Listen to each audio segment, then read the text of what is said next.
Olá! Sabe aquela pergunta que sempre aparece quando a gente lê um livro ou ouve uma música? A gente deve separar a vida do artista da sua obra? Pois é. Hoje, a gente vai ver como o filósofo Hegel virou essa questão de cabeça para baixo. Ele propôs algo bem diferente, que na verdade é a obra que ajuda a gente a entender a vida. Então, para começar, vamos dar uma olhada em como esse debate normalmente acontece, né? É uma pergunta que surge o tempo todo, tanto na arte quanto na filosofia. A pergunta de sempre é essa, né? Será que a gente deve separar a vida de um autor da sua obra? O jeito de ser de um artista afeta a arte dele?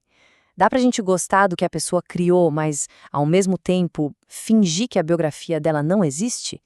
Esse é o ponto de partida clássico de toda essa discussão. Geralmente, a discussão fica dividida assim, em dois campos. De um lado, a gente tem a vida da pessoa, a biografia, as paixões, o caráter dela. E do outro lado, a gente tem a obra em si, as ideias, os argumentos, os conceitos. E o debate todo fica girando em torno de onde é que a gente traça essa linha de separação ou se é que essa linha existe. Ok. Mas é aí que entra o Hegel e muda tudo.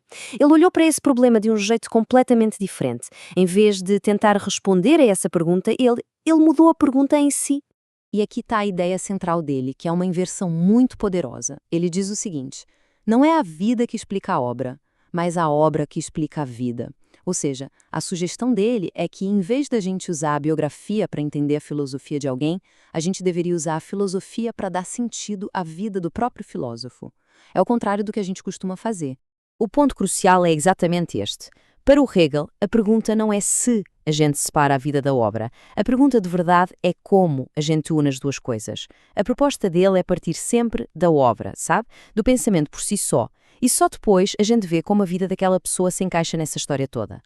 Para a gente entender bem essa inversão, a gente precisa ver como Hegel enxergava as grandes figuras da história do pensamento.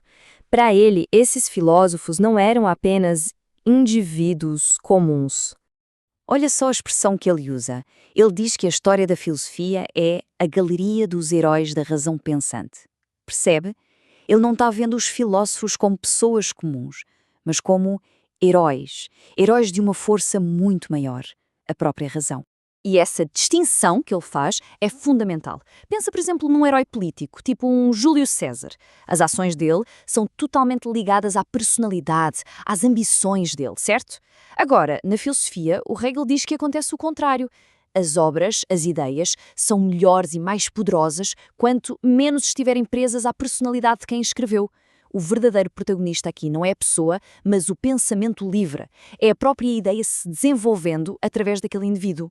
Beleza, mas se o filósofo, a pessoa, não é o protagonista, então como é que essas obras todas se conectam ao longo do tempo? Bom, para explicar isso, o Hegel usa umas metáforas muito poderosas. A ideia começa assim: a gente nunca parte do zero. O nosso conhecimento é uma herança, é o resultado do trabalho de todas as gerações que vieram antes da gente. Nós somos herdeiros desse trabalho todo. Mas, e aqui vem o ponto do Hegel, essa tradição não é tipo uma estátua de pedra, sabe? Algo que a gente preserva bonitinho, mas que nunca muda. Não, para ele é algo muito mais vivo, muito mais dinâmico. A analogia que ele usa é a de um rio vivo. Pensa nisso. A tradição começa como uma nascente, com as primeiras ideias. Depois, novos pensadores vêm e são como afluentes, que se juntam a essa corrente. Com o tempo, o rio vai engrossando, vai ficando mais rico, mais poderoso. E nós, no presente, herdamos esse rio inteiro, esse fluxo de pensamento acumulado. Ou seja, cada geração não só recebe a herança, mas a transforma, tornando esse rio ainda maior. E quem ou o que seria então o verdadeiro protagonista dessa história toda? O Hegel chama de espírito universal. Mas calma, não é para pensar num fantasma ou algo assim. Pensa nesse espírito como a própria correnteza do rio do pensamento. É como se fosse a consciência coletiva da humanidade, que está sempre em movimento, sempre se desenvolvendo, evoluindo ao longo da história. Então, juntando todas essas peças, a gente chega à conclusão lógica desse raciocínio. Vamos amarrar as pontas e ver o que essa visão do Hegel significa na prática. Olhando por esse ângulo, a história da filosofia deixa de ser uma coleção de biografias sobre Platão, Kant ou o próprio Hegel.